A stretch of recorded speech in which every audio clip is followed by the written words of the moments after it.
Thank you, Mark. That was the single greatest walk-up song in my entire life. Amazing, such a great mood to set for this important work. It's such an honor for the Aspen Institute to work with you to be together here in Newark, a 350-year-old beacon of tomorrow, so inspiring that the poet Elizabeth Sewell Hill called it the city of visions. Newark is a city that knows how to invest in people and in place, in the private sector and the public good, in civic purpose and shared responsibility. It's a city of dreamers and makers and builders, which makes it the perfect launch pad for our first Aspen Ideas economy. There are many to thank. First, to our hosts here at NJPAC, to the elected leaders of the city and the state, including Mayor Ras Baraka, Governor Phil Murphy, State Senate Majority Leader Teresa Ruiz, and Assemblyman Al Barlas. To my Aspen Institute colleagues, including Jinhee Kim, Laurel Atkinson, Stace Lindsay, and the Aspen Ideas Economy team, led with passion and vision by our Vice President, Ida Rademacher. Thank you, too, to our visionary partners and sponsors, including the Walmart Foundation, the Robert Wood Johnson Foundation, Bloomberg Philanthropies, McKinsey, Panasonic, Audible, and of course, our close friends Prudential, represented here by CEO Andy Sullivan, Latha Reddy, Dylan Tyson, Shanae Harris, and Sarah Kay. Thank you to all of these supporters of our proceedings here.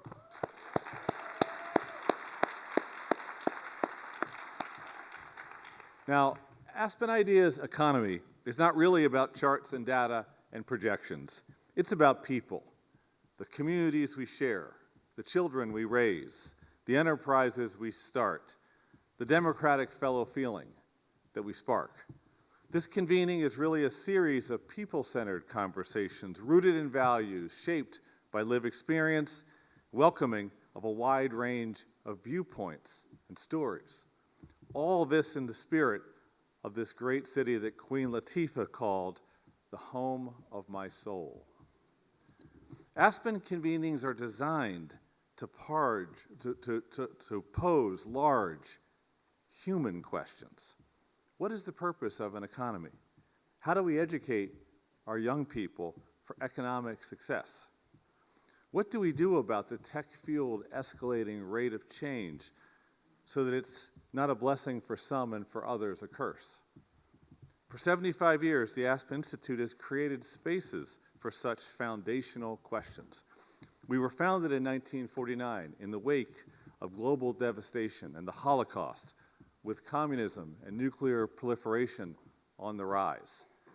And for some strange reason, our founders believed that democracy and free enterprise were two sides of one coin called freedom, and that the one true way to live and serve and steward freedom was to gather a great cross-section of American influentials for intellectual, moral, and practical exchange. That is what we do here. From those origins, we've grown into an American nonprofit with global reach, whose purpose is to ignite human potential, to build understanding and promote new possibilities for a better world, a much better world. That calling is alive in Brick City tonight, America's capital city for the integration of business and the arts and education and parks and poetry and civil rights and industrial pride. Through these 24 hours, we'll hear from economists and entrepreneurs, educators and organizers, visionaries in business and leaders in government. We'll roll up our sleeves together, just as some of you did earlier in today's site visits and Aspen leadership seminars. Aspen Ideas economy isn't about talking points and taking sides. It's about listening, learning, leaning in, and then taking action, fired up, not just by what we can do, but what we should do together.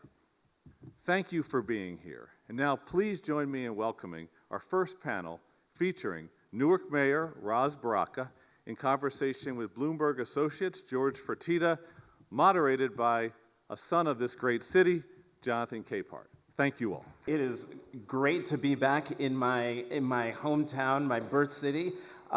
Even better to be just a few blocks away from my favorite radio station, WBGO. which I listen to all the time. Mayor Baraka, thank you very much for being here. George, as well. Mr. Fertitta. So, Mr. Mayor, Newark is doing all right, isn't it? More than all right. Yeah, it depends on the day. Today? Yes, today is a good day. So then how about you talk about Newark's economic growth and how, if it has, but I'm assuming it has, how it has improved the lives of folks here in Newark? Well, you know, Newark, as was stated, is one of America's oldest cities. And we know how fragile, recently, we've learned how fragile democracy is in this country. And it's important for us to build an economy that includes everybody.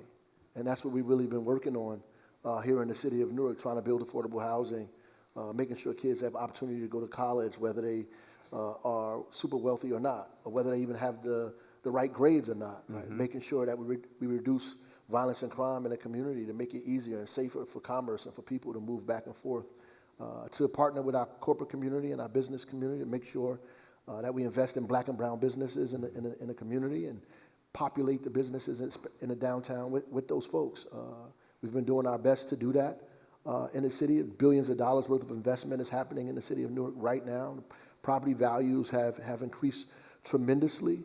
We've lowered unemployment in the city at the same time and have got people completely engaged in our economy, whether you're an artist, right, or whether you're a small business, whether you're a nonprofit, or whether you're just trying to build housing, and we're trying to create an economy that's available for everyone. Mr. Mayor, when you say investments, I mean, my mind immediately goes to, bringing business in or building, as you were talking about. Are there other types of investments you have made in Newark that go beyond business? Sure. I mean, investments in housing, investments in homelessness in the city of Newark, making sure that people have a place to live that's affordable. And we're still working on that because the average income of the person in Newark of a family in Newark is about $38,000, unfortunately. And so even when we build affordable housing at 40% of the area median income, you're talking about a household that makes about $40,000. So there are people in the city who make below that, 37, 36, 28. And so trying to invest in housing that they can afford because people are paying 30 to 50% of their income on housing. If you can fix that, then you leave more money in people's pocket that they can in turn invest back into the economy in the way that you need it. So building housing is incredibly important for us at the same time, and creating pathways to training and education. Now, I thought you were going to brag a little about lead pipe removal. Oh. I mean, isn't that, that's investment? It is an investment. It's investment in people's health. But even on the economy side of that, we invested in businesses. Like we created millionaires in and around the city, black and brown millionaires who now took part in changing lead service lines in their own community at the same time. So we took a problem, made it a public health issue, began to turn it into a public project, and put money back into people's hands in the community to kind of fix that problem and help people with lead at the same time. And talk about public safety, because, I mean, no matter where you are in the country, every mayor has to deal with public safety. How have you dealt with public safety? And all those mayors show up in Newark, too, which is a good thing, and we're happy about it. In fact, Cities United was just here. Folks from Louisville were here a couple of days ago. So what we've tried to do is create an ecosystem, begin to treat crime and violence as public health, the same way we treat COVID or polio or measles. It makes sense because, public health has gotten rid of measles, gotten rid of the mumps, gotten rid of all of these things, right? And so we wanted to do the same thing with violence and crime. And so we've created an Office of Violence Prevention, Brick City Peace Collective. We created hospital-based intervention and created a city that's more trauma-informed, right? And we believe that hurt people. So if we get to the root of that, we can begin to watch crime dissipate. And so violence hasn't been this low in Newark since John F. Kennedy was the president of the United States. So we've been doing an awesome job in that. I'll point out that's since before I was born. Yeah, I mean, a real data point when I took I'm 58, just so you know. I'm not a kid. Real data point because I'm in love with data. When I took office, we had 113 homicides. Last year, we ended the year with 35. That is a success story. Um, I can't resist, since we're talking about public safety. Would love to just get your quick thoughts on how you, as a mayor, how you feel about National Guard showing up in other cities where crime is also going down. Well, I think it's the most ridiculous thing in the world. It's also proof that you don't have any solutions to these problems, right? This is an easy way out to blame people and bring the National Guard, who, by the way, doesn't even have police power, so I don't know what they're going to do there. Maybe what they're doing in D.C., clean up. But, you know, at the end of the day, militarizing, you know, the police force and bringing the military themselves into the cities is just a bad idea. I mean, there's nothing good about it all the way around. There's nothing good about it. You can't scare people into safety. But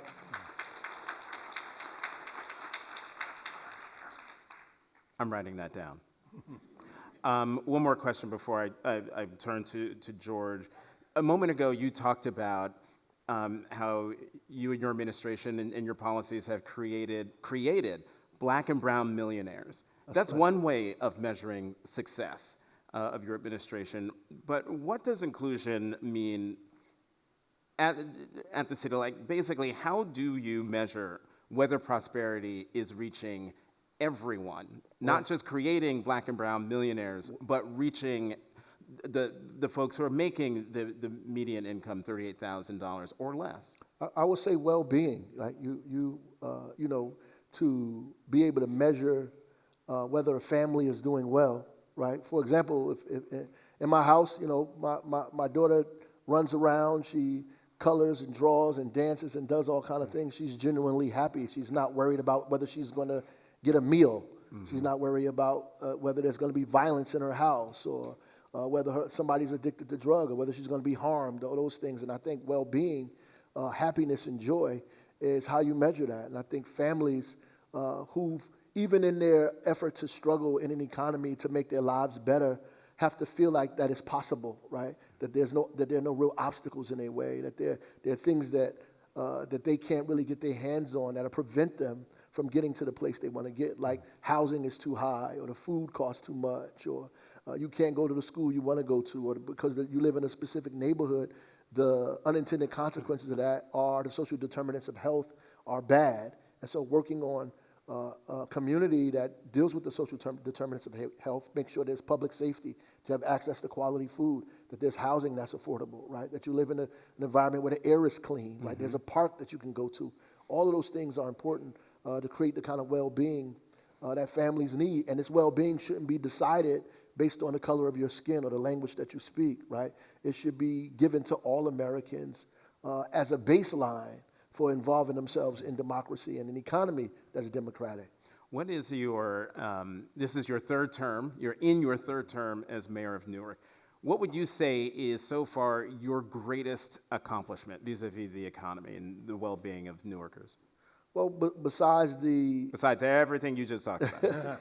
Besides lowering violence and crime, that's incredibly important to me. You know, as a community activist, I was involved in that, and so being able to do that is also important. And to me, making homeowners, you know, turning people who live in the projects today and making those guys homeowners using the same Section 8 voucher that they had to pay for public housing, they can now pay for mortgage.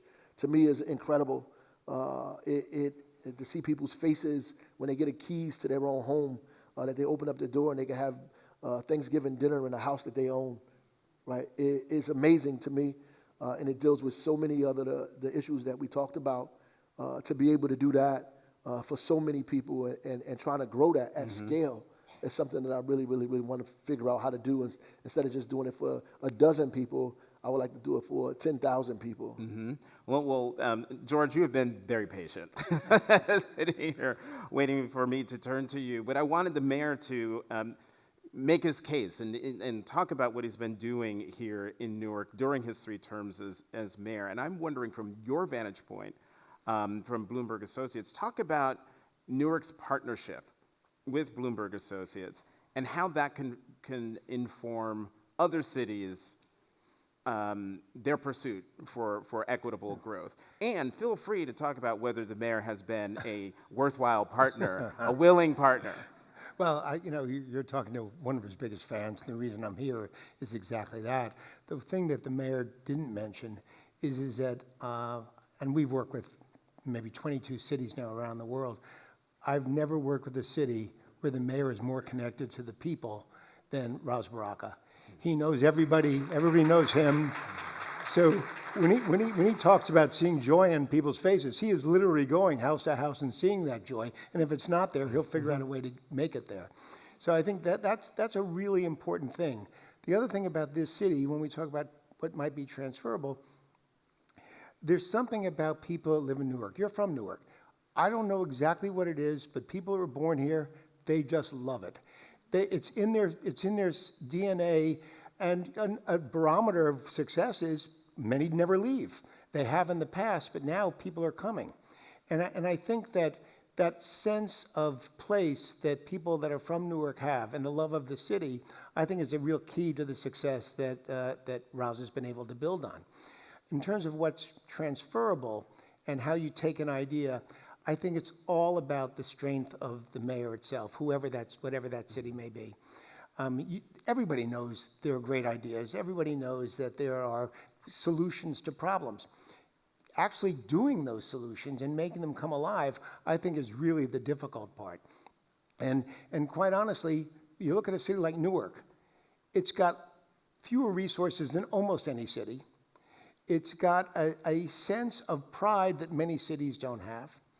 You've got the opportunity to sort of make something happen. I look at it as almost like taking straw and spinning it into gold. I see the little resources that they have and how the will of the mayor and his team, great senior team, and also, as you mentioned earlier, great partners in the community, whether it's Prudential or NJPAC or PSE&G or Audible, all of them, they're all part of the team. And I think that that's really the key to any success, is to having a real team, especially if you have no resources.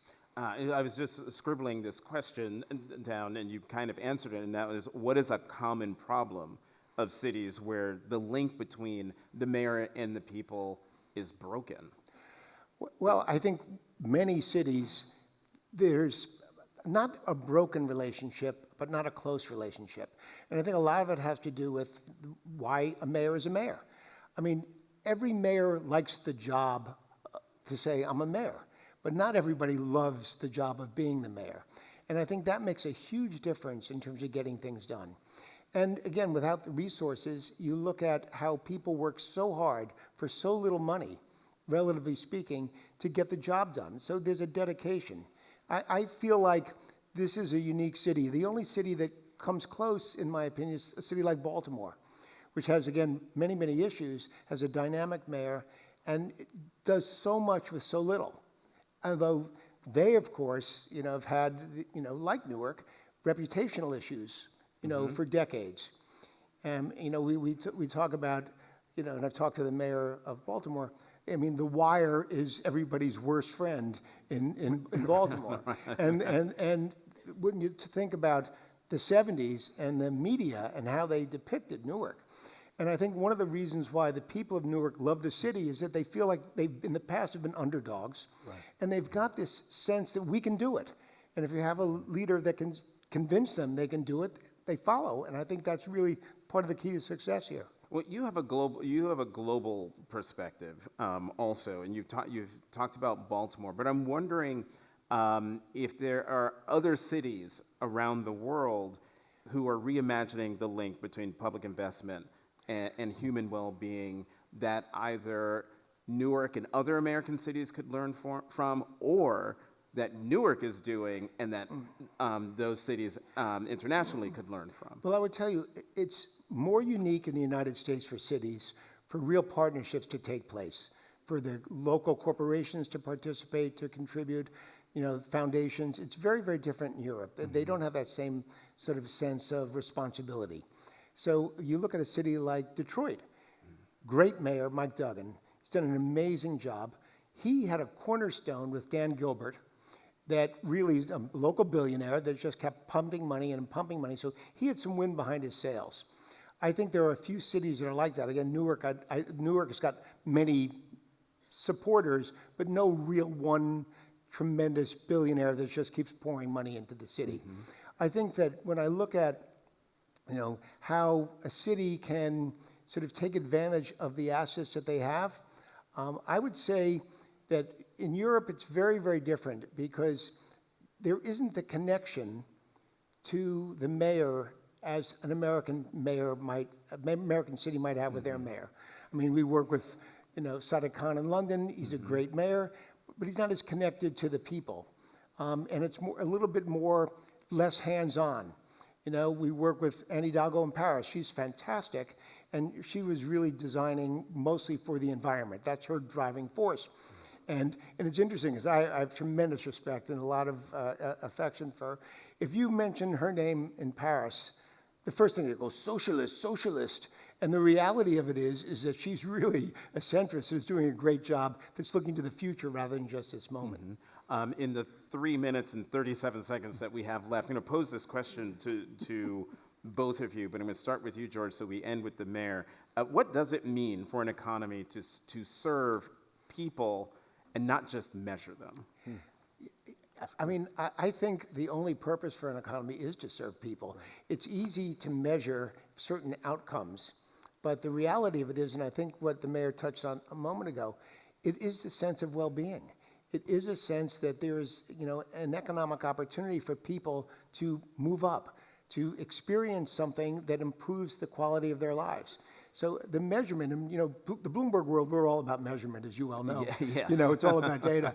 And I think that's really important, but I think what's even equally as important is to understand the real impact. And it's not just about numbers. It really is about how people think and feel. Right. Mayor Baraka? I would say first that, we use data a lot here in this country to expose people, to say gotcha, right? But data is really supposed to be used to inform your practice, clearly. And so if we actually paid attention to the data that we actually have our hands on, then we would know exactly where we should be investing our dollars. We just don't do that. The data tells us where we should invest our dollars, where it needs to be, what communities need it the most, who needs it the most, and what those outcomes would be. We understood that if we had a child tax credit, that we could reduce child hunger, but we did the opposite of that, even though the data said we can get rid of child hunger and child poverty. But can you just define we? Well, when you say we, because I get a feeling that we is not you. Yeah, right. Okay, I just want to be clear. I'm saying we as in we the people. Okay. But the reality is that's what happens. And so the economy is designed so that people can have democracy. It's difficult to participate in a democracy when you can't meet your basic needs. How do you expect people to think when they can't eat? Right? And so you have to at least fundamentally take care of people's basic needs, right? So that they can participate in an educated democracy the way we uphold in this country, right? This is why it's so fragile here, because very few people participate in it. And those who do, many don't know why, because we're so busy still trying to put food in our stomachs, a roof over our head, right? Stay warm in the winter, right? And that's what we have to figure out, how to build a democracy that allows everybody to be a part of it. I'm just going to say this. This is the first time I have ever done a panel with an elected official, particularly a chief executive like a mayor, and we don't run out the clock. we are actually coming in under time, and so I'm going to make sure that we keep these sessions on time. So Mayor Baraka, the 40th mayor of my home city, Newark, New Jersey, thank you very much. You're very welcome. George Fertitta, thank you very much from Bloomberg. Thank you. Thank you, Mayor. Great Thank to you, see you. George. Great to see you, too. So we feel like we're old friends because we did one of those prep calls. And the prep call went longer than this panel is going to go, because once we got started talking, we couldn't stop. And the whole point of this conversation is to talk about how different generations are experiencing opportunity, fairness, wealth, trust in the economy. I almost said trust in the country because, well, you understand. And so this is going to be a fun conversation, and I hope it is a conversation where I just sit back and you guys talk. But I would love for each of you, just real quickly, just say what you're doing now and the one thing from your past that informs the way you think about economic issues. And if you don't, I have my notes, and I'll tell people what it is. So Janice, you go first. Thank you so much. It's great to be here. I am currently a senior fellow at the Eckes Institute, which is how I was originally invited here. I recently joined the Enterprise Community Partners as president of their Solutions Division. And one thing from my past that really informs how I understand the economy is I think I was living the geography of opportunity that Raj Chetty has now put tons of data to, but before we had those fancy words, which was essentially where you grow up. The statistics for my neighborhood compared to where I am now are dramatically different. And I think a lot about the way that talent and opportunity are disproportionately distributed in our country. If I'm looking at my notes right, you worked at Pizza Hut. I did work at Pizza Yeah, Hut. because you told me. Oh. That's how I know. Like Jonathan's been spying on me. Yeah. Did you see the look on her face? She's like, how does he know? Raymond Jetson? Yes, I'm Raymond Jetson, and I currently am a part of the movement that is Aging While Black. There are two things that inform. First, from my past, I grew up next door to my great-grandparents, which impacted me greatly. From my current, I am the caregiver for my 92-year-old mom and 35-year-old daughter who was born with developmental disabilities. And so as I approach my 70th birthday, I'm late to the sandwich. Mm-hmm. And that was the other thing. Yeah. I should have come to you last, because you, Janice, that Yeah. was also part of your story, the Yeah. sandwich generation. Kyla? Hey everybody. Kyla Scanlon. Kyla Scanlon, yes. It's such an honor to be here. I'm an author and an economic commentator, so my book, In This Economy, came out last year. And I got into economics. Like, my main focus with my work is economics education. I think it's really important. I don't think we do a great job at it as a country. But I sold cars growing up in Kentucky, and I would have people come on the car lot who didn't know what an interest rate was or didn't know what their monthly payments were going to do to their budgets. And it was an incredibly frustrating experience because, it's not their fault that they don't know that. And so that was like one of the most formative experiences that I've had, and I think it carries into my work to this day. Yeah. Mm-hmm. And Marshall. Hi, Marshall. I am the Director of Special Projects at the Niskanen Center in DC, but I live in Austin, so remote work is a thing. I also host a podcast called The Realignment, and I just have to say the production here is really amazing, but I wish we had a kitschy kitchen table to really force people seriously, to kitchen table. really cheesily Right. force us to use the format. But my thing is, so I grew up like an upper middle class, like traditional, like Portland suburban background, but I flunked out of college my freshman year of college. And that led to me spending time at a community college. I worked retail at the mall. I sort of bounced around. Like Sarah Palin went to 5 schools. I guess I technically went to 5 schools. So it sort of means that when I'm in a room like this, in sort of a space like this, working in a world like this, I weirdly got back on this path, but I spent time with people who very much like aren't a part of this world and aren't sort of into the same things we are. So what you haven't mentioned is, and what I find fascinating about your story, is that politically you were Republican, right of center, and then you swung around over to, I wouldn't say Bernie land, but you went left of center. Yeah. And then sort of, are you still there, or are you swinging back? And I'm bringing this up, not to put you on the spot, Marshall, but because you have occupied a lot of the political spectrum, how that has impacted the way you look at what we're going to be talking about, and that is wealth creation, trust in the economy, fairness, equity. Yeah, my quick thing on this is I'm contrarian by personality, so that included not going to class my freshman year, but also in this case, and you can tell from my last name, Kozlov, I'm adopted. There aren't many Eastern European, Jewish, black guys walking around. You never know. So I really rebelled against my background and just got interested in the political right during the Obama era. And I would never say I was a Republican, because something that's interesting about the right is people are like, I'm a conservative, not a Republican. These things aren't the same thing. So I was really interested in the political right. J.D. Vance was the first guest of my podcast back in 2019. And I think whether it's January 6th or sort of running the experiment, you sort of see how this actually turns out. So I sort of uncontrarian and end up back with my background. So I'm glad you brought up the fact that there should be a kitchen table here, because I think that would actually really make the conversation go easier and go better. Can we have the intergenerational conversation? Because between Raymond and Janice, you both mentioned, you said you were at the beginning of the sandwich. Yeah. And then in our call, Raymond said, well, I am in it. And you talked about your daughter and your mother, 92.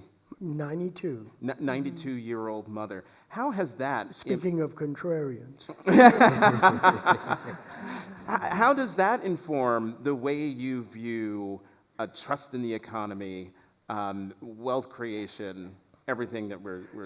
So it intersects at a number of points. First of all, my mother is in that horrible sweet spot occupied by untold numbers of aging people in this country. As a retired school teacher, she makes too much money to qualify for public support, but not enough to pay for the care that she needs to live independently. And so that informs my everyday experience. And likewise with my daughter, 24 hours a day, she requires some level of care. And so, you know, my informing of the economy is based upon the realities that I spend and am grateful to have resources on a monthly basis to support my mom and my daughter as they live. But both of them are avatars for deficits in this thing we call an economy. Mm-hmm. Janice, I see you nodding. I totally agree. I remember as a junior staffer when I was like early in my career in DC and hearing people talk about what they spent on childcare and that it was more than their mortgage. And I grew up in a rural, poor community, and I was like, these are like fancy DC people who are is spending excessively on like their fancy like private care or whatever, until I had a kid. And then I was like, oh, just like the cost of entry into childcare, never mind if you can get it, you have to wait in line, you have to like find a spot, and then you have to afford it, and it is exorbitant, while somehow the workers in that space are not getting paid enough. It's a very weird dichotomy. And now bridging into this space where, you know, I have a parent with a debilitating disease. My mom is a primary caregiver, and I'm having the conversations of how financially sustainable is it? Like, how long can we go? And what is going to be the resources that I need to contribute, or how do I plan? And of course my mother's like, oh, nothing, sweetie, you don't have, but like as a practical matter, right? Like I know that this is coming, and I'm trying to like wedge myself into these conversations. Like, how far do you have to actually exhaust your personal resources before you're eligible for care? Like when do they flip between the two? And what I'll say is that not only is it, it is what it is, but it's also incredibly complicated. There are not good answers, and there are not good defaults. And so I constantly think, like, if I, as a person with a master's degree who works in the broader economic well-being field, struggle to have this conversation with my parents about how to make sure that they are cared for as they're in their later years, like, what must it be like for just your average person? And Kyla and Marshall, I'm wondering, so we're having a conversation at, let's say, this end of the economic conversation, this end of the age spectrum, and yet I'm wondering what kinds of conversations are younger folks having when it comes to the economy? Right here, we're focused on care for older parents, for children who need assistance. But there are younger Americans for whom this conversation might sound like a luxury, and like, I just want to be able to afford my rent. Yeah, I'd say the thing that ties together my interest in like left and right populism is that the one thing that really would be held together on the left and right side is just this real belief that there isn't a model for success that's going to work. And as the millennial on the panel, I'm in this weird generational spot where, so I was born in '92, and sort of the millennials on the other side of me, sort of the older ones, go to college, save, play by the rules, this sort of Bill Clinton quote about like, work hard, play by the rules, you succeed in America. A lot of people in that cohort sort of got the tail end of that in terms of like a received narrative of common sense about how they live their lives. But the millennials on the other side of '92, and increasingly a lot of the people in the sort of Zoomer category, they would articulate it as, you do those things, it doesn't work. So you learn to code, that's no longer a thing. You work hard in school, actually we're not hiring entry-level jobs. So this real just lack of a, this is how this works for you, is just the recurrent thing across the spectrum. I see.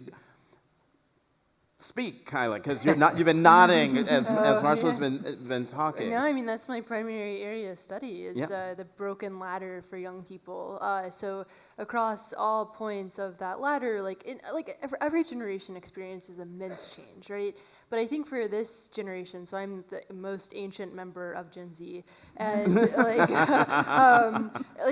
you have this housing problem, you have this problem with childcare, which is still an increasing issue.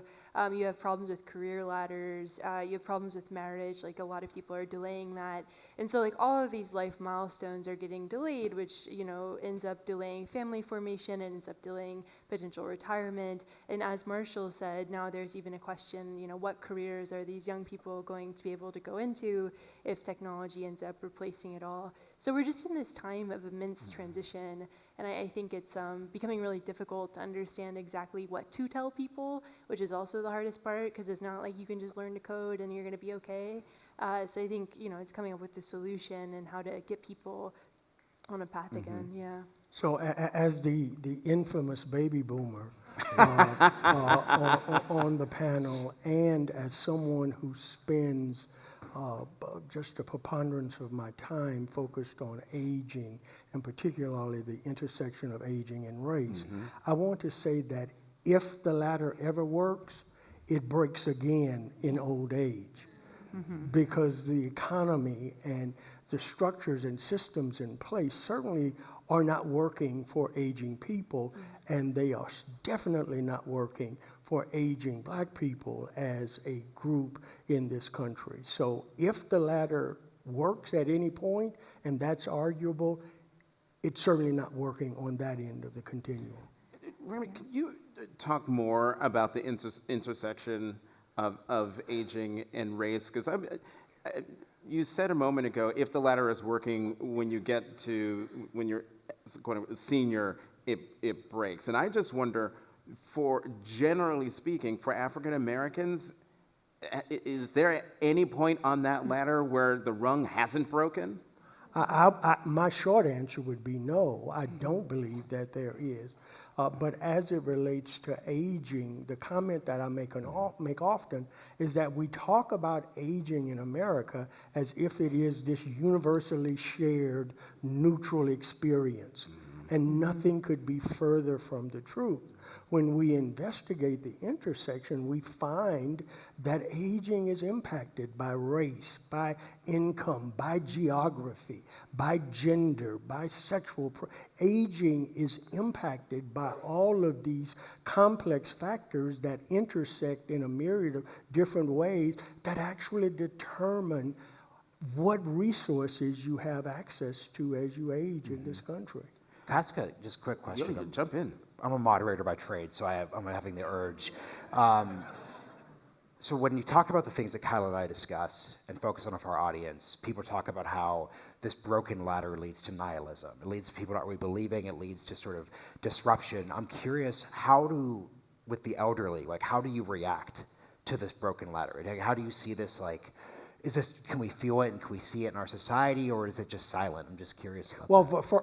first of all, we intentionally use the term elder because there is a significance to that role in culture, and one of the most important things we can do is free the word elder from the prison of elderly, which carries all kinds of concepts with it. But it leads to hopelessness, and it also leads to a sense of isolation, and people attempt to navigate systems that were not designed with them in mind. And so it leads to frustration, it leads to isolation.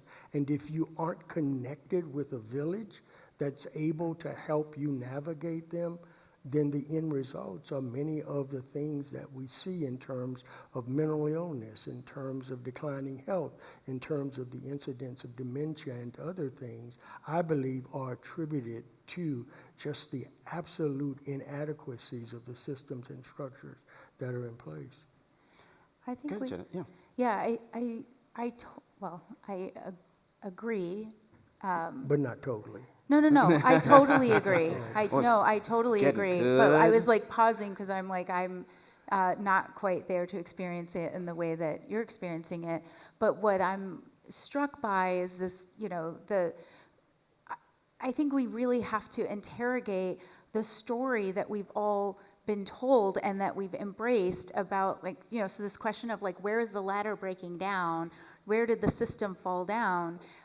We all grew up on the story and we embrace as a narrative what it means to be able to rise up different than the circumstances of your birth. But the fact of the matter is that has only been true for an exclusive group of people in our country throughout our history. People of color, immigrants have long been locked out of those systems. It is intersectional with race, with gender, and by geography. But we cling to it. And I think about this for myself in growing up in an area where I was 3 blocks inside of a failing school district.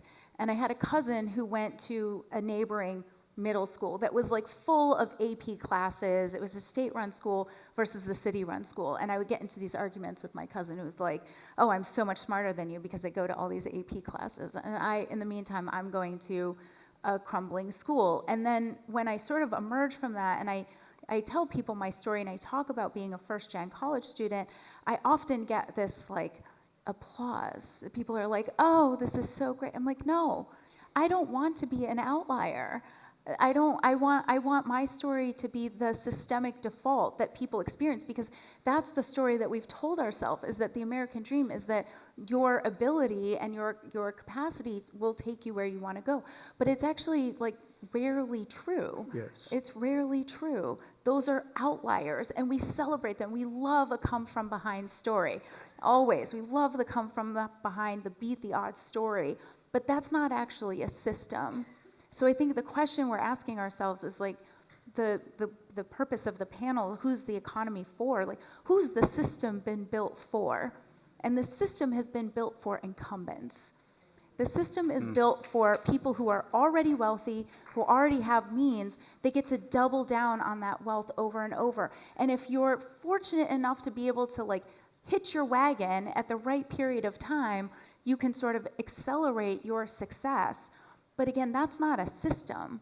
That's a come from behind story. And so I think part of what we ought to be talking about is really getting clear about not just the way the ladder broke down, but the way that the ladder it's never really worked that great for the vast majority of people. Kyla, I would love your thoughts on this as a storyteller, because I don't know. But also you, Marshall, tell me, when I was growing up, it was all about the American dream. As Janice was just talking about it, you are hammered with this, the American dream. If you work hard, this is what's going to happen. And I'm wondering, through your travels and your reporting and writing, among younger Americans, is that even a thing? The American dream. is it this thing that is talked about? Is it attainable? Is this even a phrase that's used? Yeah, I mean, so I've been on the road for like the past year and a half talking about my book, and I've had the opportunity to visit several college campuses and talk to students, and have been to all types of conferences. I'm going to an equipment leasing and finance conference next week. Anything, sell that book. Yeah. But I get to Give meet them my number. but I get to meet all sorts of people from all over the country, and it's been so tremendously fun. And the thing that I always hear from them is that they're very frustrated. And so I think what you're both expressing, it's people from all ages. They're just like, frustrated. And you have 43% of boomers have no retirement savings. Social Security, who knows what's going to happen with that, because we don't have enough workers because of the fertility crisis and the problems that we're not allowing people into the country right now.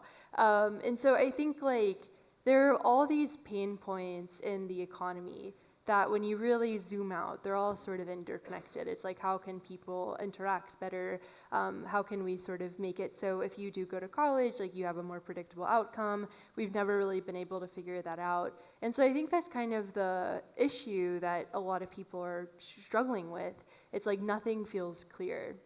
And I think historically, based on the conversations that I've had, it felt a little bit more clear. And so that's just what I hear, is that it was like, oh, if I do go to college, I can get this certain job, and I might not be replaced by technology, or I can go out into the suburbs and I can buy this cool house, and that house will be $1 million one day. And so I think all of these little parts of the economy, as you said, are breaking down. And the question is, well, what do you do about that? Right? What sort of policies do you pass? What sort of communities can you support? And I think that's the important that's the important place to go right now, is how do you focus on this and how do you build it better? But it's difficult because you have to address the root cause, which is very, very deep. Mm-hmm. And I'm really obsessed with the intersection of pop culture and politics and policy, even at a generational level. So think of 1990s movies about sort of suburban hell, the American dream isn't real, American Beauty. Think of Fight Club. In Fight Club, it's oh man, I have this nice apartment and it's filled with all this IKEA stuff that I can't keep buying. And what's funny, when you talk to a lot of Gen Z on the sort of internet, the joke is wait a second, his problem is that he has a good stable job and he can't stop buying IKEA, and it's just so boring. I would die for that. So I'm just fascinated that from a Gen X perspective, the 1990s are about tearing down this dream, and maybe we should be more cynical. And now it's very much more sort of actually I could use things being a little more normal and straightforward. But I also want to follow up on the policy part here, because I think this is really relevant, because I totally agree with your point about focusing just on the winners and the outliers. But I think what's so hard and really expresses the limits of policy in a moment like this is you would think from your story that the obvious answer, and it was the obvious answer for a while, is, okay, so every school needs to have AP classes, and every school needs to be a palace, and we're going to invest and do all these very basic things. But part of this transition from the 1990s to today is that we kind of tried that for 20 or 30 years. And we could obviously critique from a policy technocratic level, well, how much did it work, or what was the actual evidence? But clearly there's very few people in policy, circles left or right, who are confident that getting more AP classes would solve the ennui of Gen Z. And not having that is of such a limiting factor. And I think really needs to expand our conception of what policy is and what it needs to be, and how leaders and actors should respond to this. Well, first of all, I have to jump in on behalf of Gen Xers, and Thank you. and just be clear, on the system that was trying to get torn down. I think actually what you get in a lot of those movies is the early senses of feudalism, the early senses that work was not paying off, to what end, yes, there's this view where I got a stable job and I got IKEA furniture, but really what they're pushing against is consumer culture and a sense that I'm on the hamster wheel and it goes nowhere. And that, I think, is the seeds of what we see today, where you see the promise of hard work really breaking down. It no longer pays off. And the things that we might have been able to do around the margins, improve your educational opportunities or get you in that good paying, bottom rung entry level job, those efforts around the margins are not there. to me, this is starts fundamentally with a values conversation. Like in my lifetime, I was born in 1978. I noticed you were putting me on a certain end of the spectrum, and I wasn't going to address that, but I just, in my lifetime. Just say, I mean, that still makes me, I'm older than you. So I won't ask you what year. I'll just say, right, CEO pay has gone up over 1,000%, right? In the last 25 years, wages for the top 1% have gone up 130. Somebody's going to fact check me. But a lot. A lot, right? Real wages for average working families are nearly stagnant. They're in the single digit.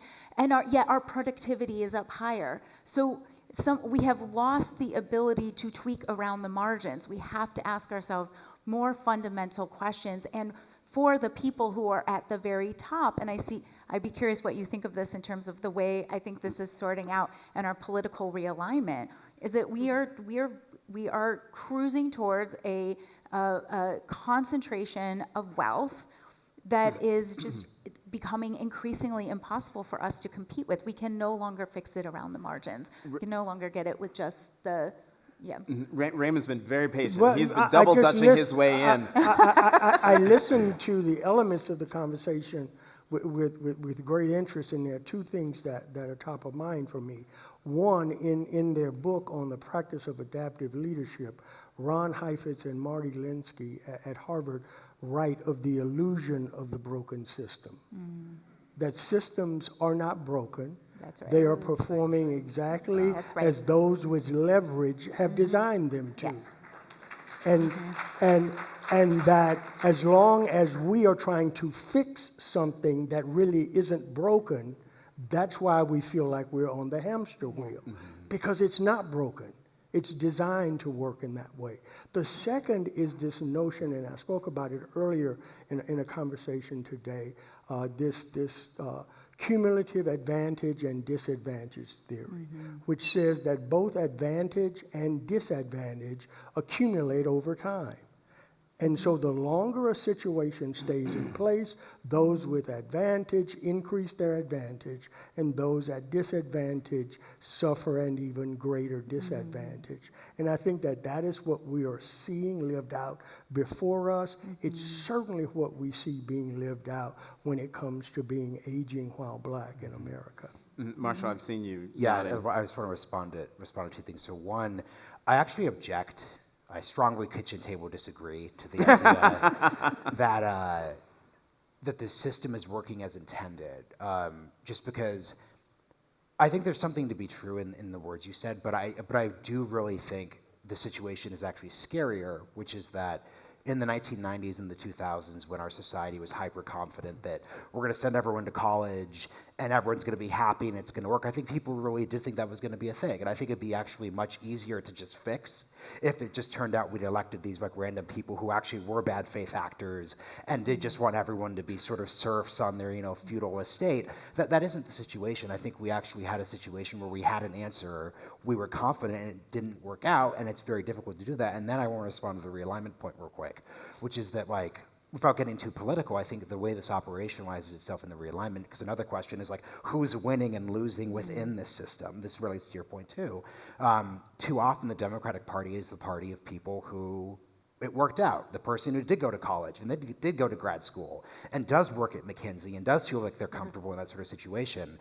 And what Trump's version of populism does so effectively is make clear across the political spectrum that if you do not feel like you are a winner in this sense, you still have dignity, you still matter, this country used to work for you, but my party, my version of the GOP is the one for you. So I think that's just like a really important dynamic to understand, like, who's winning. Because what's my last thing on this is, what's funny is, like as I said, I didn't do well in school, but then things changed. Then I started posting on YouTube. Then I started doing a podcast, and then I sort of broke into this system. But I went from not winning in the traditional sort of 2010 sense to now being a winner. So I think we should just be very aware of how this is shifting so quickly, and it's so difficult to navigate. Kyla, you're nodding. What do you find in what Marshall's saying that you agree with or understand? I mean, I think when I first said ladder, what I meant was path. And so I think there's always been some sort of path, right? Like in most societies, you go and you get some form of education, you go and you get some form of job, you go and get married, you go and have a kid, you go and buy a house, something like that, right? And so I think that's what I was referring to when I meant path, or when I said ladders, I meant path.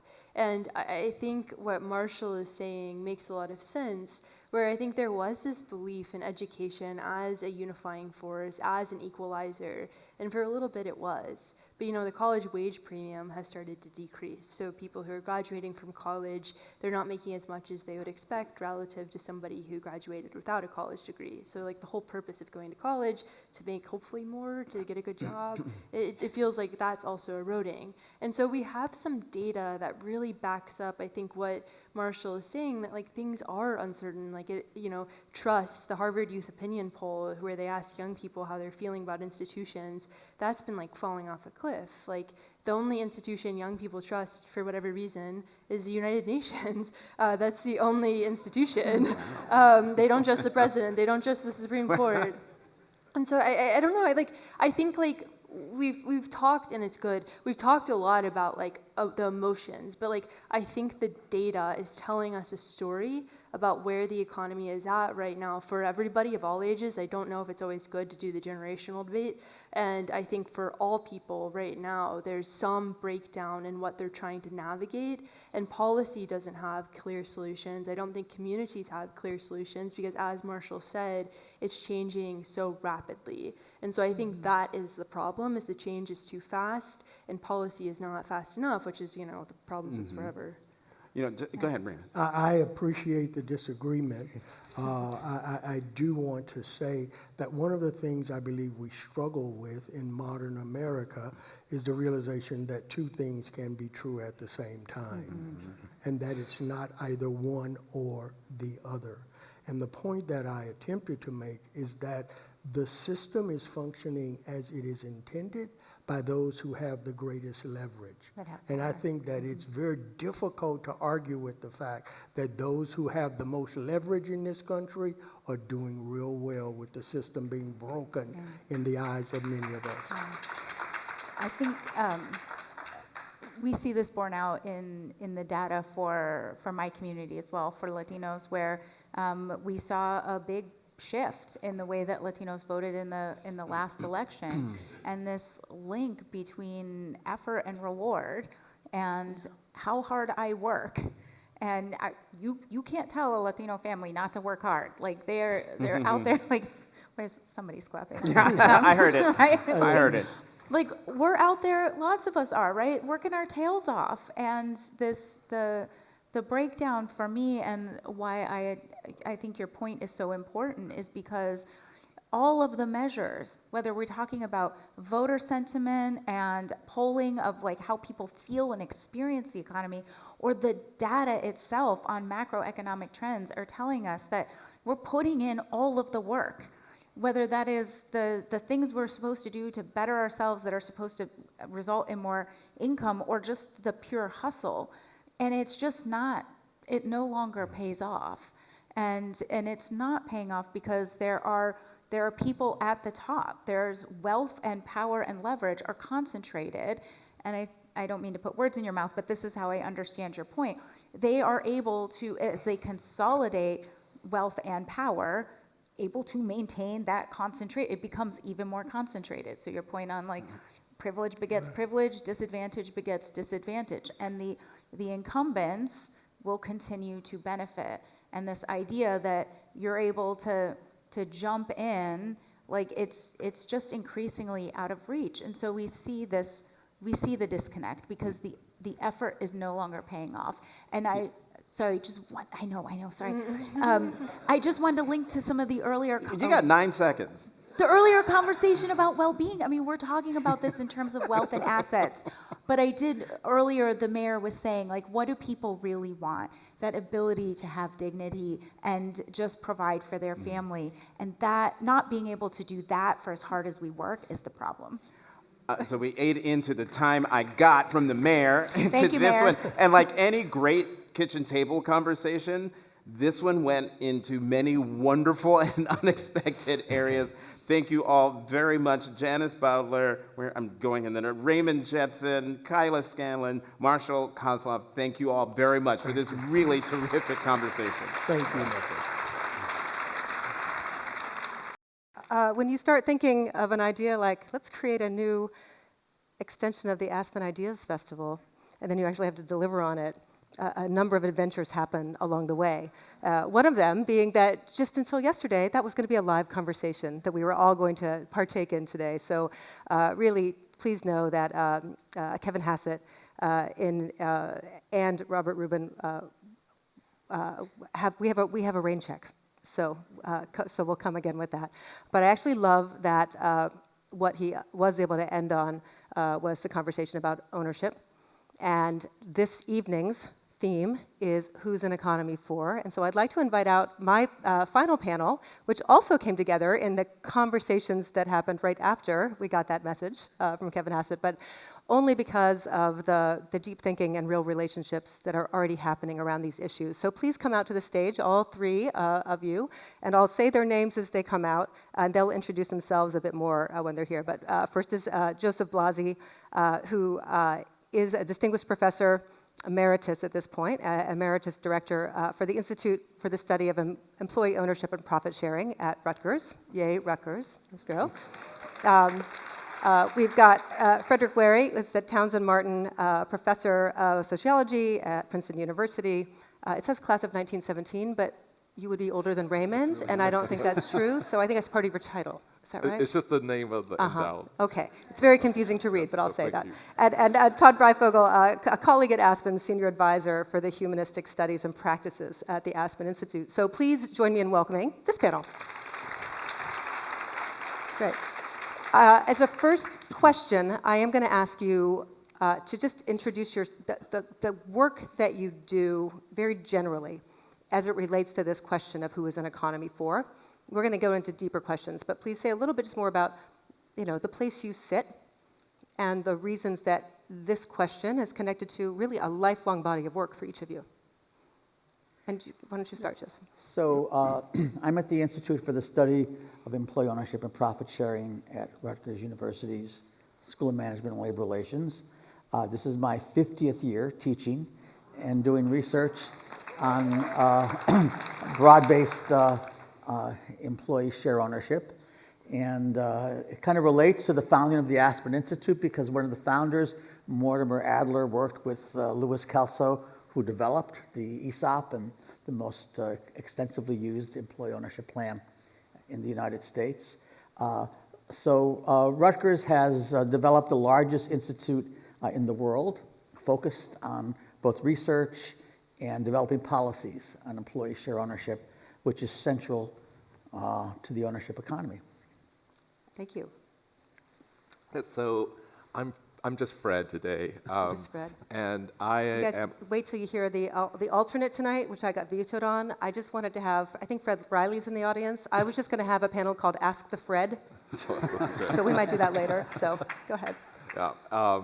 And so one of the things I do as a sociologist is, in addition to gathering lots of what some people might consider to be boring data about inequality, debt, and credit, I spend a lot of time just meeting people who are in those data sets. And so when I think about these questions that we're asking tonight, I think about the woman that I sat with in the back of a Panera Bread as she sort of pulls out a stack of letters from debt collectors for bills she can't pay, and her own sort of journey to how she got to the point where she, when you lose your husband and then you get cancer, you're just not paying those bills, and I also think about the mother who is driving along with her daughter in the passenger seat, and she you take your phone call hands free, mistake if you don't know who's calling. And she gets berated with her daughter sitting there, and the daughter, is in tears, and the mother feels as if she's not able to do what mothers are supposed to do. You're supposed to be able to protect your own children. So there's a sense in which there are a lot of people out there that they feel as if the economy is not for them. The economy is something that happens to them, and it doesn't happen to them in a way that feels fair. So I spend a lot of time thinking about that. I'm just Todd today, too. Okay, here's Todd in your personal Not the class of capacity. 1917. I come to this as a political philosopher and a student of social and political philosophy, which includes what used to be called political economy. And I left my academic teaching job because I recognized that ideas have consequences. And as important as the study of ideas is in the university, there's something unique about the Aspen Institute, which is not a university, not a think tank, not exactly direct action, but a crucible where all of these things come together. Because if the challenges we face are human challenges, no one discipline, no one professional sector is able to engage them. And so as a student of social and political philosophy, I used to say that I did from Plato to NATO. For these purposes, I'll say it's Herodotus to Hayek, including contemporary political economy. And I asked you guys to unpack it because I want people to know from where this next set of questions come. We called this panel the Citizens Share in a Time of Disruption. We just heard in the last panel some of those disruptions. And we've also heard that, a lot of things, institutions change over time. Joseph, I want to start with you. You have a book that is becoming a new book. I know you're on sabbatical right now, rewriting many sections of a book called The Citizens Share. It helps us understand, I think a lot of this conference is about remembering or unforgetting. Help us unforget some of the aspirations of the country. Not that we've lived up to them, but where does the issue of shared prosperity connect to the story of this country's origin? When I wrote chapter 1 of the Citizen Share, I spent 2 years reading the foundational documents of most of the founders of the American Republic. And while imperfect and challenged, many of them articulated the notion that broad-based property ownership was not necessarily only good, but was essential to sustain a political republic, a representative republic. And it was essential because that's the only way that a broad group of citizens would actually continue to support a republic. And it was essential because they would participate in the economy and they would have the citizen share of the economy. So there was a link between the political system and the economic system. If you look at the first 80 years of the Republic, there were a huge number of efforts to distribute land for free, distribute land at a discount, distribute land using credit, as in the Homestead Act, distribute land using sweat equity. The idea that of economic liberty, which is a very important conservative idea, and I've worked with both Republicans and Democrats throughout my career as an advisor and a researcher.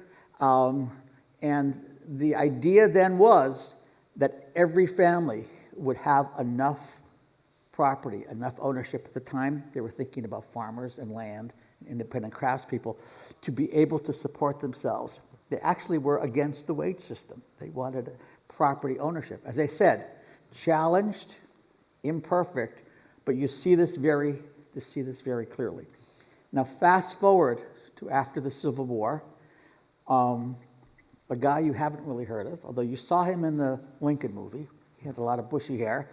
His name was Galusha Grow. He was Speaker of the House of Representatives under President Abraham Lincoln. He managed the Homestead Act for President Lincoln through the Congress.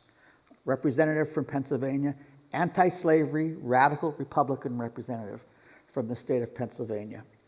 And as you know, the Homestead Act distributed land. Again, imperfect aspects of that. And Representative Gross said, there isn't enough land to go around, all kinds of reasons. But shares of corporations are unlimited. And that's how we're going to realize broad-based property ownership in the future. And you heard about these concepts of employee share ownership and profit sharing. Representative, radical Republican, Galusha Grow, He was the first, I think, really important political leader to articulate that those ideas would be the future of this dream. And his name was really Grow. His name was really Grow. You can't make that Yeah, up. I actually visited his grave in Pennsylvania. Coincidentally, he's buried like 10 miles from where I was born, just a coincidence. I love it. Speaking of unforgetting and remembering, I want to fast forward a little bit more and go to you, Todd, because there's another origin story that connects to a set of people thinking hard about what's an economy for. And that's embedded in the Aspen Institute's origin story. So I wonder if you could unpack a little bit about how did the founders of this institute think and address that question as they thought about why an institution like this needed to exist? You mentioned Mortimer Adler and employee ownership, and Adler is one of the founders of the Aspen Institute. Felt very strongly also about education, so economy, politics, and education. It's easy to look back at the old guys with the white shirts, but there was a profoundly egalitarian spirit to the great books movement that Hutchins and Adler at the University of Chicago were really undertaking, which is to say, particularly as the GIs were coming back from the war, could you get a first-rate education but not go to a top-tier institution? And the answer was yes, and the answer was, we understand the present better if we understand where we came from. And so that was really the spirit that informed a lot of the founding of the Aspen Institute. But if you dial back in this spirit of unforgetting, if you look at the world in 1948 or 1949, when the founders of what became the Aspen Institute for Humanistic Studies were beginning to think about these problems, it's not just the triumph of nuclear physics that they're worried about. In 1948, capitalism didn't look very good, right? We'd had a Great Depression. And actually, fascism and communism had made really quite considerable progress in developing an economy, but at what cost? And so the founders of the Aspen Institute had 4 concerns and 3 questions. I'll go through them really quickly. First, they were really concerned about materialism. We had more things that we've created, but we'd also blown up more things than we'd ever done before. And they recognized, as they said in 1949, that the challenges that we face are not merely economic or political or social. They're problems of the human spirit. And if we don't address the spiritual dimension, however you think about that, then we've simply limited ourselves as human beings from 3 dimensions to 2. So they were worried about materialism. Along with materialism, they were worried about consumerism, right? That we could buy lots of things, right? And we could go into debt in order to have lots of things. But why? That there was something, comfort was important, but it was not the only thing. The third thing that they were worried about was what they called specialism. If the difficulty we face is a difficulty of the human spirit, then no one academic discipline is adequate to addressing it. No one professional expertise is adequate to addressing it. So there needed to be a place, a new kind of institution, what they called the Aspen Institute for Humanistic Studies, that would bring those voices into conversation with one another. And the last thing that they were concerned about as a result of all of this was a kind of what we now call hyper-individualism, that we could become consumed by our expertise, we could be consumed by our sense of comfort, and we would lose a grounding in the other things that make human life well worth living. Mm-hmm. So the 3 questions that this led them to: 1, how do we make sure that the machine serves man, as they put it, not man the machine? Mm-hmm. And that's not just the machine of the Industrial Revolution. That's the way in which all of our lives, particularly in modern economic society, all of our lives revolve around machines. Can we make sure that the machines dignify rather than diminish our personalities? Mm. The second question that they found themselves asking is, if I have all of this freedom, political freedom, economic freedom, how do I make sure that when I'm pursuing my own happiness, I'm actually being just to other people? How do I make sure that my self-interest, rightly understood, is aligned with the sense of the justice as a whole? And the third thing is the topic of tonight, which is to say, is economic growth an end in itself, or is it a means to some other end? And given that we've structured so much of our lives around economic growth, as an end in itself, can we reprioritize, can we reimagine what it would be like to think about economic growth as a means to some other end? And then the question becomes, to what end in a democratic, pluralistic society where our sense of ends may differ from individuals, groups, and so forth? I'm mindful that we have an entire semester course that we could have right here, and we have 8 minutes to do it. So thank you for unpacking both pieces of that. And I want to a little bit of project where I'm going with this. I get caught up. I'm a failed economic anthropologist, right? So I too really was kind of interested in this connection, the connecting points here. But I also just listened to the last panel, and I think we're living in a world right now that I don't want to be tone deaf.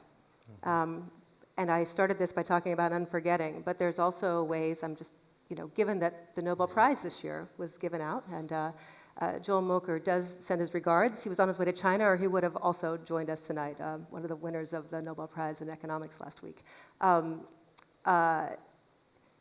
There is a way that the idea that technology continues to move forward and looks incredibly outdated very quickly. How many of the ideas we're talking about that inspired past generations and created new kinds of institutions feel too outdated right now? And I guess I want to say that through the lens of the last question, where there's a debate about are systems rigged, or are these, are the outsets, how do they show up? And Fred, I'm asking you because you're sitting in a lot of rooms with people who don't feel like any of these wonderful, high-minded ideals about why the U.S. economy has been so brilliant, just doesn't feel like it's hit them. Well, a different thing has hit them. So a number of Americans, regardless of whether they voted in the last presidential election or which party they voted for, a lot of Americans are saying, and we know this from our survey data, that it really doesn't matter what the government tries to do. Big business is going to do whatever big business wants to do, and they are going to be on the losing end. So there's a sense that there's no real way for them to win. And it's not all Americans, but this goes up when you have someone who is been sort of buried in debt. And so we can sort of follow through and we can see, okay, not only have they been buried in debt, but they've been contacted by a debt collector, and suddenly the sense that the system's just not set up for them, it's really salient. I think the other thing that we sometimes forget is that just as there were concerns about how fair and how honest the marketplace is, Lyndon B. Johnson, 3 months after King was assassinated, he stands up and he says, we've got a problem. People are losing faith in the economy because they're getting their wages garnished, and people are coming after them around debts, and they're going into debts and not knowing how much they're going to ultimately owe. And that kind of talk is what we're having now. So, even if... In the breakdown of that, I'd say, Joseph, when you said an initial conception was if you're going to have an enduring political and pluralist democracy, people need an ownership stake, and Fred saying that the majority of experience for many Americans is quite the opposite. Mm-hmm. How do you refresh the vision for today? Refreshing the vision for today, I think, has two parts to it. One part, we have a lot of people employed in businesses, is finding a way, yes, to keep encouraging self-employment, individual businesses, similar to the craftspeople of the initial republic, but also finding ways to encourage broad-based employee share ownership and equity participation in every corporation, every business in the United States. I think that's really important. There's another part of it, and that relates to to AI, which is citizens should own the robots. Citizens should own the software. We should imitate the Alaska Permanent Fund, which, by the way, was legislation introduced by Republicans in Alaska. And one version of that was designed, in fact, by Louis Kelso, who was Mortimer Adler's partner, and create a system where citizens receive dividends from a citizen individual ownership share of AI and the robots and these AI companies. Okay. These companies are using the common property of the United States to build wealth, and there should be a citizen share of AI software and these high-tech companies. I'm gonna wrap us here with a final question to you all, which is two parts. One, if you do want to comment on each other's work, I think please do that. And also, as folks have shown up in Newark en masse for this conversation over several days, we did promise that it was not a normal 24/7 news cycle. The world didn't need another economics conversation that feels like all the rest. And many people sat in seminar rooms and grappled with things today and real systems work.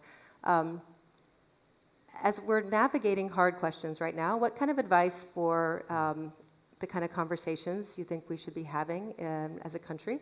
What kind of policies give you hope? So something that gives you hope, either really about the conversations that are to come in the next day. You might end on some of the policies that give you hope. And I don't, again, want to not address the fact that there are reasons to have concern and grapple with these issues, but the sense of possibility always tends to be a place where there's energy for action and leadership. So why don't you start with your final answer to that question, which rambled. So go on, and then we'll end up with Fred, and we'll go to Joseph next. Walter Pepke, the founder of the Aspen Institute, said it's a traditional American posture to have your nose to the grindstone. And so one of the things that gives me hope, and many of you had a seminar experience today in the spirit of the executive seminar, it's the task of every generation to understand what it is that we've inherited, to think critically about the present and to think imaginatively about the future. And that's hard to do if you're on the hamster wheel of specialization.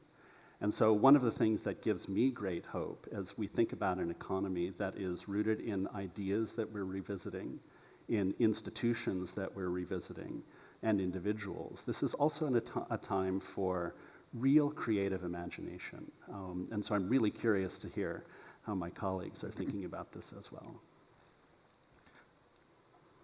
Yeah, go ahead. Look, we're all looking at you. Fred. Okay. Ask the Fred. Okay. So the thing that gives me hope is that we are starting to talk about the possibility of every American having a birthright to seed capital. That gives me a lot of hope. And it especially gives me hope if we're also thinking about making sure that there is enough consumer protection in the market so that the things that get built up are not stripped away. What gives me hope are 3 bipartisan pieces of legislation. And bipartisan, heavily supported by the representatives in both the House of Representatives and members of the Senate. Okay. And one would cut taxes for corporations that provide broad-based equity compensation, stock options, grants of stock to their employees. Another, the American Ownership Resilience Act, would set up a series of investment companies around the United States which would help finance 100% employee buyouts of retiree business owners, half of whom are close to retirement, and those companies are at risk of going out of business. Very relevant to Newark. And the third, expanding ESOPs.com, would develop a kind of employee stock ownership plan that every CFO of every public company and every large, closely held company in the United States would want to do. Bipartisan support, all 3 of these ideas. Let's watch them over the next 18 months. Thank you. Please join me in thanking the panel. Thank you for setting us up for this. Cheers. Wait, do I hear that sound? Is that a sound of a cocktail coming my way? And there's Latha ready. I mean, come on out. Perhaps with, oh, right. I mean, don't tease me. There you go. Cheers. Okay, there you go. Cheers. For those of you who don't know, this is Latha Reddy, who's Executive Vice President for Inclusive Solutions at Prudential. And they've been one of our big partners for so long. Several different companies and careers of mine that we've been partners because, as you'll hear a little bit about her origin story as well, that origin story, because this idea about an economy that really does deliver. I feel like sometimes we're working on an economic picture with one hand tied behind our back because so many people are yearning for more opportunity to provide for themselves and their family. This is the opening night. I have been recurring to this as a concept car year. Concept cars are a first reveal of a new vision. And there's so many parts of the Aspen's network and in conversation already, and that will take place over the next couple of days. So tonight, I want you all to just go out and get to know each other and enjoy not just the first party, but maybe the second. Maybe go to 2 or 3 of the other parties. So we're all going to be there, but do show up tomorrow for this. But I know I'm going to have some Visine and some eye drops. Just come see me. It'll be fine. I do want to say that this, in addition to Prudential being our seed investor in the idea of what can Aspen do in a deeper way about these issues, couldn't do it alone. And so the other incredible investors in this, as Dan mentioned, Bloomberg, Robert Wood Johnson Foundation, Walmart, Audible, McKinsey, Panasonic, they're all here. Please thank them for letting us start to build something new together.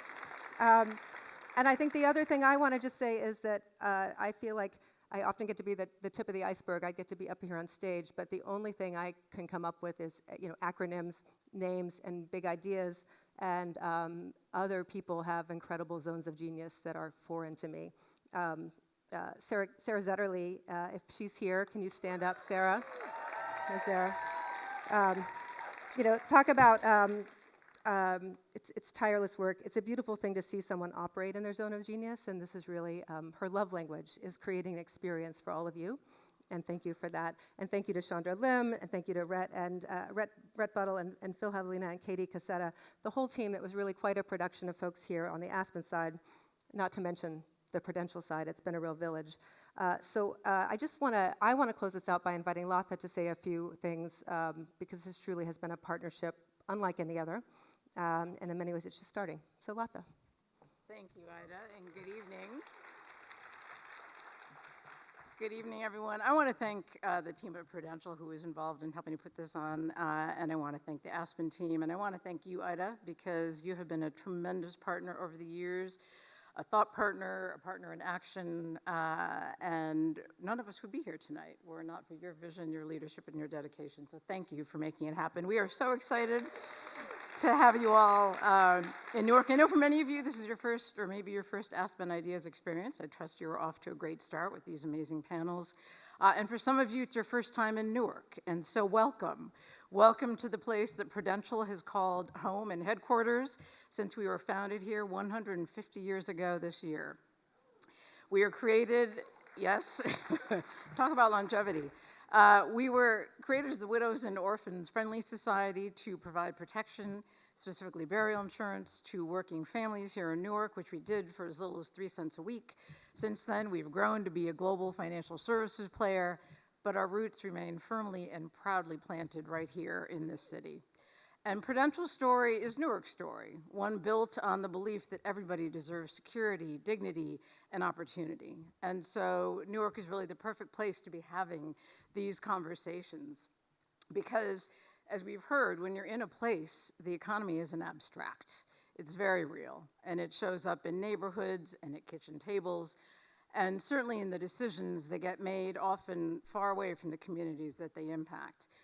You also heard that Newark is one of America's oldest cities, and so it's lived the full arc of American history, the good, the bad, and the ugly.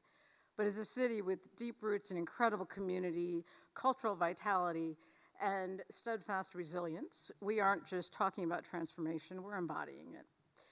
And as it says, as the saying goes, it takes a village, and Prudential is really proud to stand alongside such amazing anchors, fellow anchor institutions in the city, too many to name, but Rutgers, Newark, NJIT, Audible, RWJ Barnabas, and so many others who are investing deeply in building pathways to economic opportunity. And of course, the beautiful New Jersey Performing Arts Center, which, as you may have noticed when you walked in, is literally in the process of building new pathways. And I want to thank the team at NJPAC and their CEO, John Schreiber, a dear friend of ours, for hosting all of us. And of course, all of us in Newark are guided by the extraordinary vision and leadership of our mayor, Ras Baraka.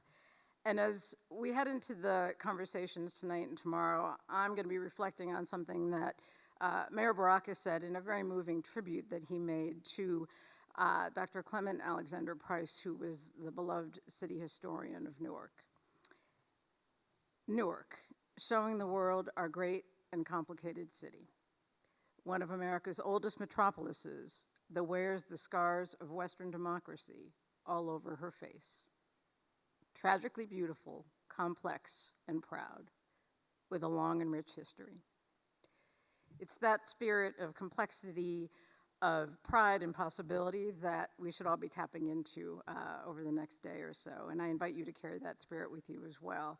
Certainly as you connect with each other, as you connect with the city, and I encourage you to connect with the amazing group of artists and entrepreneurs and change makers from Newark who are here with us, who really exemplify the promise and possibility and energy that is Newark. And before you leave tomorrow, you must take with you a copy of Newark Monopoly, courtesy of the Newark Alliance, another fabulous organization here in the city, and a fun way to take home some of the city's story. So I want to thank you. We all want to thank you for being here, for bringing your curiosity, and most importantly, for being a part of our beloved community. And wait, can you hear that? Can you hear that? I think I hear Mark coming back out with a saxophone to lead us all out to the reception. Thank you, everybody. All right.